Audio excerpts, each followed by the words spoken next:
राजा वीर सिंह का राज्य एक समय में बहुत ही खुशहाल और समृद्ध था, क्योंकि वे बहुत ही ईमानदार और न्यायप्रिय राजा थे। लेकिन लंबे समय से बीमार रहने के कारण वो अपने राज्य की खोज खबर नहीं ले पा रहे थे, जिस वजह से उनके राज्य में क्या हो रहा है, प्रजा को क्या परेशानी है, वो इस बात से अनजान थे। महाराज, पिछले कुछ दिनों से आपकी तबीयत लगातार खराब होती जा रही है। मुझे आपकी बहुत चिंता हो रही है महाराज। महारानी, तुम्हें सिर्फ मेरी चिंता है, लेकिन मैं अपनी प्रजा की चिंता कर रहा हूँ। मैं ये सोच सोच कर परेशान हो रहा हूँ कि अगर मुझे कुछ हो गया तो उनका ख्याल कौन रखेगा और मेरे राज्य का क्या होगा। आप अपनी प्रजा और राज्य की चिंता ना करिए महाराज। मुझे लगता है कि चिंता करने की वजह से आपकी तबीयत और खराब हो रही है। चिंता ना करूं तो क्या करूं महारानी। जब से बीमार हुआ हूं तब से मुझे अपनी प्रजा की कुछ भी खबर नहीं है। राज्य में क्या हो रहा है, क्या नहीं हो रहा, मुझे इस बात तक की जानकारी नहीं है। अगर आपको अपनी प्रजा की इतनी ही चिंता है तो आप हमारे बेटे राजकुमार रावेंद्र को इस राज्य का राजा बना दीजिए। वो भी आप ही की तरह ईमानदार और न्यायप्रिय है। वो जरूर हमारे राज्य की देखभाल आप ही की तरह करेगा। तुम बिल्कुल ठीक कह रही हो। अब समय आ गया है कि रावेंद्र इस राज्य को संभाले।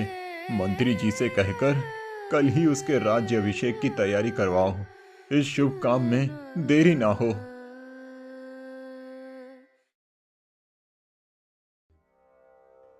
महाराज, मेरी राय में राजकुमार रावेंद्र को राजा ना बनाया जाए। इसी में राज्य की भलाई है। आप ऐसा क्यों कह रहे हैं महामंत्री जी? मैं ऐसा इसीलिए कह रहा हूँ क्योंकि राजकुमार अभी बालक हैं। उनमें इतनी समझ नहीं है कि वो प्रजा की भलाई के लिए सही निर्णय ले सकें। आप चिंता न करिए महामंत्री। राजकुमार सभी निर्णय अपनी सूझबूझ से ही लेंगे। जिस प्रकार आप सब अब तक हमारी सहायता करते आए हैं, ठीक उसी प्रकार से हमारे बेटे रावेंद्र की भी सहायता करना। आज पूरे 1 महीने हो गए, लेकिन अब तक राज दरबार में कोई भी व्यक्ति शिकायत लेकर नहीं आया। इसका मतलब हमारे राज्य में सब कुछ सही चल रहा है। हमारी प्रजा को किसी तरह की परेशानी नहीं है। आप बिल्कुल सही कह रहे हैं महाराज। लेकिन महाराज, लेकिन वेकिन कुछ नहीं। महाराज के राज्य में प्रजा खुश है और वो एक अच्छे राजा हैं।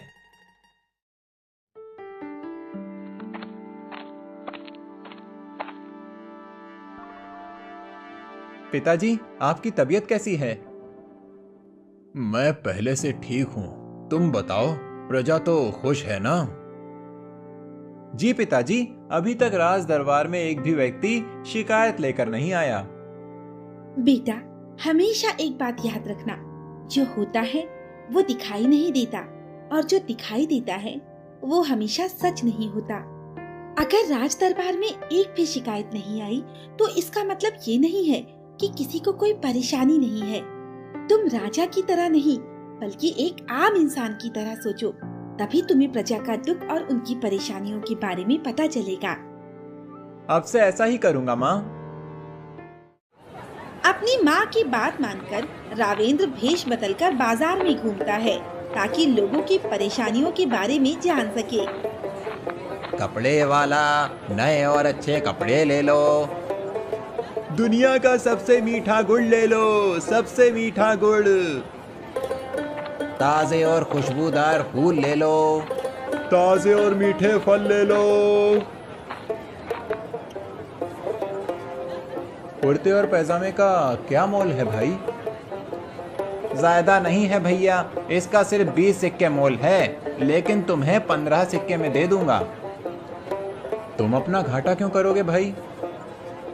तुम मुझे इस राज्य के नहीं लगते, बाहर के लगते हो। इसीलिए मेहमान समझकर मैं तुम्हें छूट दे रहा हूँ, ताकि तुम्हारे मन में हमारे राज्य और राजा की अच्छी छवि बने। तुम इस राज्य के सच्चे और अच्छे नागरिक हो, जो तुम राज्य की भलाई के बारे में सोचते हो। लेकिन मुझे कुछ नहीं खरीदना भाई, मैं तो सिर्फ दाम पूछ रहा हूँ। कोई बात नहीं भैया। कहो भैया, क्या लोगे? चना, दाल या गुड़? भाई मैं बहुत दूर से आया हूँ, मुझे नहीं पता यहाँ सबसे अच्छा क्या मिलता है। अच्छा ये बात है, तो तुम मेरी दुकान का गुड़ ले जाओ। इससे मीठा और अच्छा गुड़ तुम्हें पूरी दुनिया में कहीं नहीं मिलेगा। क्या भाव दिया गुड़? 1 किलो 4 सिक्कों का। भैया ले लो ले लो, ये दुनिया का सबसे मीठा गुड़ है। अगर ये दुनिया का सबसे मीठा गुड़ नहीं निकला तो क्या तुम मेरे पैसे वापस कर दोगे? हाँ भैया बिल्कुल, तुम्हारे पैसे वापस कर दूंगा। अरे तुम खरीदो तो पहले, एक बार खरीदोगे तो बार बार आओगे। ठीक है, मुझे 1 किलो दे दो। चाचा ये गुलाब के फूल ताजे हैं कि नहीं? हाँ बेटा, सारे फूल ताजे हैं। ये गेंदा, वो चमेली और वो गुलाब भी आज ही सारे फूल तोड़कर लाया हूँ।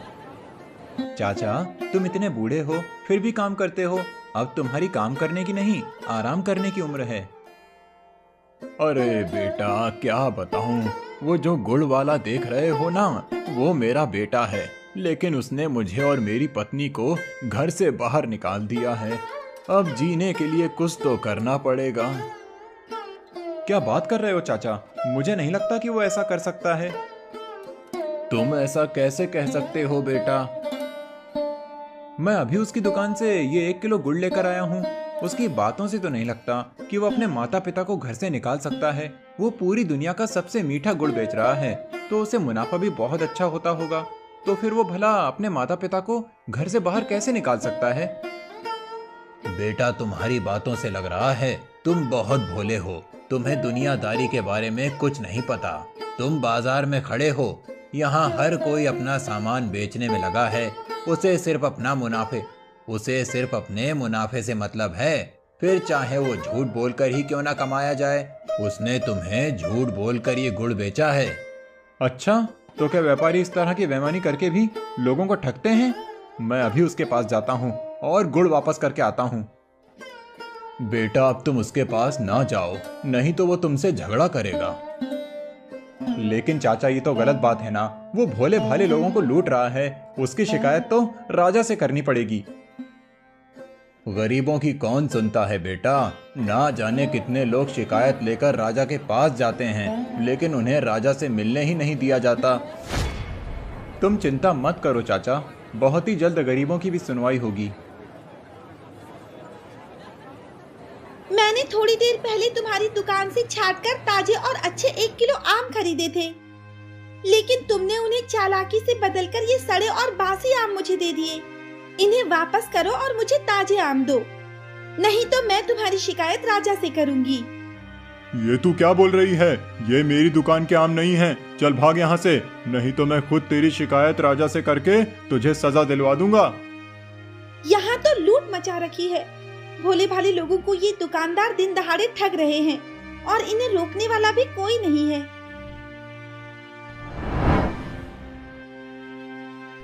पिताजी, आज मैं अपने राज्य के बाजार में गया था। तुम वहां से क्या लाए? पिताजी, मैं बाजार से बहुत कुछ लाया हूँ, जिसमें राज्य के बेईमान व्यापारियों से परेशान होती प्रजा की जानकारी और ये 1 किलो गुड़ भी शामिल है।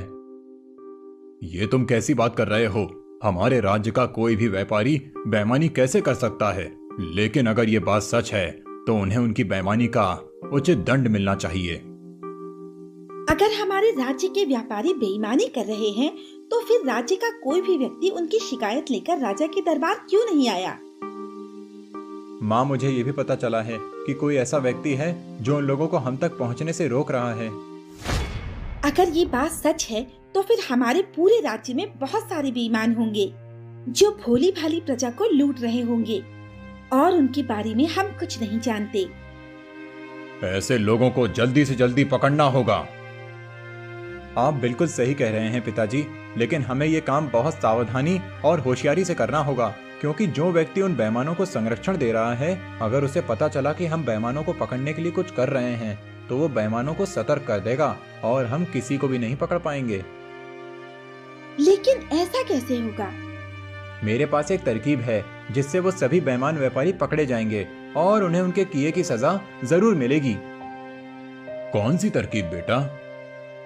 मैं राज्य के सभी बड़े व्यापारियों, अपने सभी मंत्रियों और सेनापति की परीक्षा लूंगा, जिससे दूध का दूध और पानी का पानी हो जाएगा।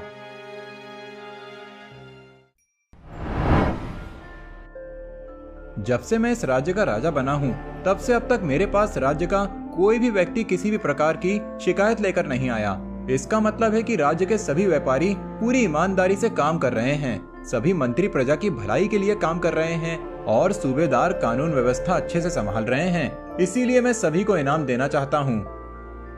आपकी क्या राय है महामंत्री विनय जी? महाराज, बहुत अच्छा विचार है। तो फिर आप ही बताइए, इस राज्य में सबसे ईमानदार कौन है? वो तो मैं ही हूँ महाराज। नहीं महाराज, मैंने पूरी ईमानदारी से कानून व्यवस्था संभाली है। आप भी तो कुछ बोलिए मंत्री गोपाल जी। आपका विचार बिल्कुल सही है महाराज, लेकिन सब यही कहेंगे कि वही सबसे बड़ा ईमानदार है। इसीलिए मेरी राय में सबकी ईमानदारी की परीक्षा होनी चाहिए।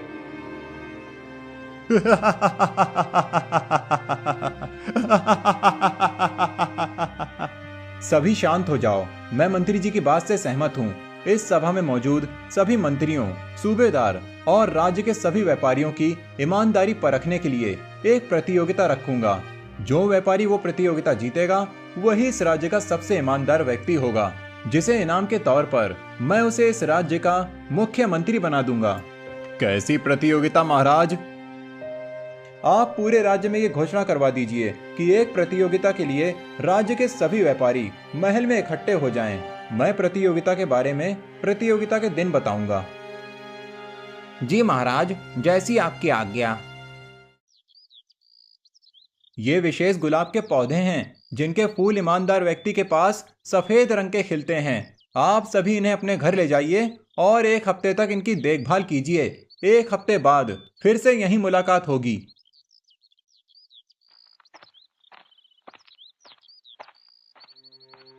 कहीं तुम पगला तो नहीं गए हो? दिन रात इसी पौधे के सामने बैठे रहते हो। इसे देखने से क्या होगा? ये पौधा हमारी किस्मत की चाबी है। बस इसमें सफेद गुलाब खिल जाए, फिर मैं इस राज्य का मुख्यमंत्री बनूंगा। ठीक है, तुम ऐसे ही पागल बने रहो। मैं तो चली अपना काम करने। बेटा दास, देखना, तेरी ईमानदारी का सफेद फूल जरूर खिलेगा। माँ, मैं तो बस इसकी सेवा कर रहा हूँ। फूल खिले या ना खिले, ये तो इस पौधे पर निर्भर करता है। हाँ बेटा, बस ईमानदारी से इसकी सेवा कर, तुझे अच्छा ही फल मिलेगा। राजा ने जिन जिन को भी गुलाब के पौधे दिए थे, वो सभी उनमें सफेद गुलाब खिलने की उम्मीद में उनकी अच्छी तरह से सेवा करते हैं। लेकिन एक भी पौधे पर सफेद गुलाब नहीं खिलता। सभी पौधों पर सफेद गुलाब आते हैं। माँ सुनो ना। हाँ बेटा, बोल, सब ठीक तो है ना? माँ, लगता है इस पौधे पर लाल कली खिली है। तो क्या हुआ? इसका मतलब है कि इस राज्य में तुझसे भी ज्यादा ईमानदार लोग हैं, जो इस राज्य के लिए सौभाग्य की बात है। हाँ माँ, तुम सही कह रही हो। अरे ये क्या? इस पर तो लाल गुलाब खिला है। इस राज्य का मुख्यमंत्री बनने का इतना अच्छा मौका हाथ से नहीं जाने दे सकता। एक काम करता हूँ, पौधा बदल देता हूँ। एक हफ्ते पूरे होने के बाद वो सभी अपने अपने गुलाब के पौधे लेकर राजमहल पहुंच जाते हैं। जिन जिन के पौधों में लाल गुलाब खिले हैं वो अलग खड़े हो जाएं, और जिन जिन के पौधों में सफेद गुलाब खिले हैं वो अलग खड़े हो जाएं। देखो मंत्री जी, मेरा गुलाब सफेद है। अब मैं मुख्यमंत्री बनूंगा। मेरे पौधे पर दो दो सफेद गुलाब लगे हैं। मुख्यमंत्री तो मैं ही बनूंगा। ये मेरा सफेद गुलाब देखो, तुम दोनों के गुलाब से कितना सफेद और बड़ा है। मैं तुमसे ज्यादा ईमानदार हूँ, इसीलिए महाराज मुझे ही मुख्यमंत्री बनाएंगे। तुम सब एक तरफ हो जाओ, मुझे महाराज को अपना पौधा दिखाने दो। दास और गोपाल, तुम दोनों अपने पौधे लेकर हमारे साथ आओ और आप सभी राज्यसभा में जाइए। मैं कुछ देर से आता हूँ। पिताजी, मैंने अपने राज्य के 2 सबसे ईमानदार लोग ढूंढे हैं। पहले हैं हमारे मंत्री गोपाल जी और दूसरे कपड़ों के व्यापारी दास जी। रावेंद्र प्रतियोगिता की सारी बात बताता है। पिताजी, मैंने सब लोगों की ईमानदारी की परीक्षा लेने के लिए सभी को लाल गुलाब के पौधे दिए थे, लेकिन जो बेईमान थे उन्होंने लाल गुलाब के पौधे को सफेद गुलाब के पौधे से बदल दिया। लेकिन सिर्फ यही 2 हैं जिन्होंने अपनी ईमानदारी दिखाई और पौधे नहीं बदले। इसका मतलब है कि महामंत्री विनय और सूबेदार मोहन भी बेईमान हैं। अब पूरी बात मेरी समझ में आ गई। कौन सी बात माँ? ये बात कि बेईमान महामंत्री और बेईमान सूबेदार के कारण ही हमारे राज्य में व्यापारियों में बेईमानी बढ़ी है। मैं भी ये समझ गया कि उन्हीं दोनों के कारण ही राज्य की जनता हम तक किसी तरह की शिकायत लेकर नहीं पहुंच पाती थी। मैं भी समझ गया हूँ कि अब मुझे क्या करना है। क्या करोगे बेटा? मेरे साथ सभा में चलिए और स्वयं देखिए। शायद आप सभी ये नहीं जानते कि मैं एक दिन भेष बदलकर अपने राज्य के बाजार गया था और वहां मैंने देखा कि हमारे राज्य के व्यापारी कितने बेईमान हो चुके हैं, क्योंकि हमारे राज्य के महामंत्री और सूबेदार भी बेईमान हैं। ये आप क्या बोल रहे हैं महाराज? मैं बहुत ईमानदार हूँ। इसका प्रमाण ये सफेद गुलाब है। महामंत्री, आपको किसी ने गलत जानकारी दी है। मैं भी पूरी ईमानदारी से अपना काम करता हूँ। ये सफेद गुलाब आपकी ईमानदारी का प्रमाण नहीं, बल्कि आपकी बेईमानी का सबूत है, क्योंकि मैंने उस दिन आप सभी को लाल गुलाब के पौधे दिए थे। आपके हाथ में सफेद गुलाब के पौधे इस बात का सबूत हैं कि आपने खुद को ईमानदार साबित करने के लिए उन्हें बदल दिया, लेकिन दास जी और गोपाल जी ने ऐसा नहीं किया। इसका मतलब वो ईमानदार हैं और इस राज्य की भलाई चाहते हैं। इसीलिए मैं दास जी को इस राज्य का सूबेदार बनाता हूँ और गोपाल जी आज से हमारे मुख्यमंत्री होंगे। और हमारा क्या होगा महाराज? आप सभी को आपकी बेईमानी के लिए जीवन भर कैद में रहना होगा। तो इस तरह रावेंद्र की समझदारी से सभी बेईमानों को सजा मिली और दास और गोपाल को उनकी ईमानदारी का इनाम भी मिला। उन दोनों के साथ मिलकर रावेंद्र ने भी अपनी प्रजा की भलाई के लिए सभी जरूरी काम किए। उस दिन के बाद से कभी किसी व्यापारी ने भी अपने ग्राहक को नहीं